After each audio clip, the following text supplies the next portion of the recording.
جی شاہد اٹک صاحب آ رہے ہیں، نعیم پنجوتا صاحب بھی موجود ہیں۔ آج سائفر کیس کی سماعت تھی۔ پنجوتا صاحب کیا کہنا چاہیں گے، سائفر کیس کب تک یہ کیس ختم ہوگا؟ سائفر کیس کے اندر آج پروسیکیوشن نے مان لیا ہے کہ جو عمران خان صاحب کہہ رہے تھے کہ سائفر کا متن جس کے مطابق اس سائفر کے اندر لکھا ہوا تھا کہ عمران خان صاحب کو ہٹاؤ، اس کی حکومت کو ہٹاؤ، اگر نہیں ہٹاؤ گے تو نتائج بھگتو گے، یہ بات آج ایف آئی اے کے پروسیکیوٹر نے مان لی ہے۔ تو عمران خان صاحب کی بات اب جب مان لی گئی ہے، مداخلت کی گئی ہے اور خان صاحب کی حکومت ہٹائی گئی ہے، تو اب جو غدار ہیں جنہوں نے حکومت ہٹائی ہے، جو اس میں ملوث تھے، جنہوں نے سارا رول ادا کیا ہے، اب انہیں کٹہرے کے اندر لانا چاہیے۔ جو کہتے تھے کہ سائفر آیا نہیں، سائفر جھوٹ تھا، اس کے علاوہ یہ ہمارے اداروں کی طرف سے بھی بیان ہے۔ آج ہر چیز انہوں نے مان لی ہے کہ ڈی مارچ بھی کیا گیا۔ عدالت نے یہ کہا کہ جب ڈی مارچ کیا گیا ہے تو ڈی مارچ کوئی مبارک کے طور پر تو نہیں کیا گیا، اور اس سے آپ کہہ رہے ہیں کہ تعلقات آپ کے امریکہ سے خراب ہوئے ہیں، تو بتائیں کوئی آپ کے ویزے بند ہوئے ہوں، کوئی آپ کے اسٹوڈنٹس کو انہوں نے واپس بھیجا ہو، یا کوئی آپ کی تجارت بند ہوئی ہو،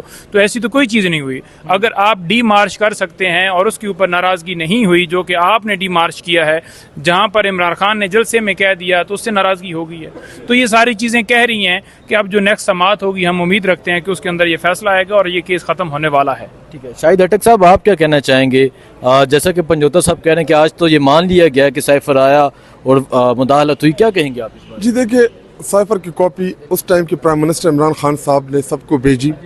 پارلیمنٹ کے فلور کے اوپر ہم نے تمام اپوزیشن جماعتوں کو آفر کیا کہ جی آپ لوگ آئے، ہم آپ کو دکھائیں گے کہ جو سائفر آیا ہے اس کا جو متن ہے یا سائفر میں جو لکھا گیا ہے آپ پڑھیں۔ مسئلہ عمران خان کا نہیں تھا، مسئلہ خودداری کا تھا، مسئلہ پاکستان کی عزت کا تھا، پاکستان کو ڈکٹیشن کا تھا۔ جی دیکھیں، اگر ہم سائفر میں سٹینڈ لے لیتے تو آج کا ریگستان کے جو اسٹوڈنٹ جن کے ساتھ جو ہو رہا ہے پچھلے 3-4 دنوں میں، اگر وہ سٹینڈ ہم نے لیا ہوتا تو آج دنیا میں کسی کی جرت نہ ہوتی کہ آپ کے کسی اسٹوڈنٹ کو ہاتھ لگاتے۔ جی دیکھیے، قومیں ایسی نہیں بنتی، قومیں اصولوں کے اوپر بنتی ہیں، قومیں سٹینڈ کے اوپر بنتی ہے۔ اگر ہم نے سائفر کے ایشو میں سٹینڈ لیا ہوا ہوتا تو آج یہ نہ ہوتا، اور الحمدللہ عمران خان جو ہے اس کو اللہ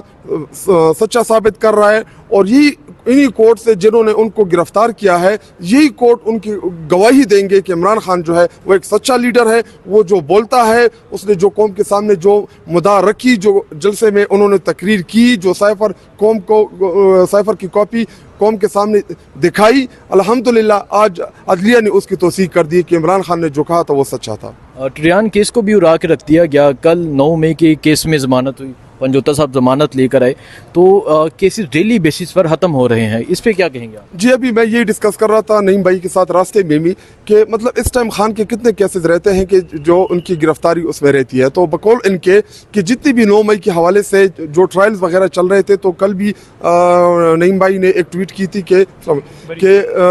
خان جو ہے ان کیسز میں بری ہو گئے ہیں، اور میں ان کے ساتھ یہی ڈسکس کر رہا تھا کہ اگر ایک ڈاکیومنٹ ہم پبلک کر دیں ورکرز کے لیے کہ مطلب کتنے کیسز رہتے ہیں، لیکن اس ٹائم مین جو کیسز ہے وہی یہ ایک سائفر کا کیس ہے جس میں خان کو اریسٹ کیا ہوا ہے، ایک عدت کا کیس ہے، اور اس کے علاوہ جتنے بھی کیسز ایک ایک کر کے اڑ رہے ہیں، سارے کے سارے سیاسی کیسز ہیں۔ انشاءاللہ عمران خان جو میں دیکھ رہا ہوں، میں وکیل تو نہیں اور نہ میں ڈیٹ دیتا ہوں، لیکن انشاءاللہ بہت جلد رہا ہو جائیں گے۔ ٹھیک ہے، بہت شکریہ جی۔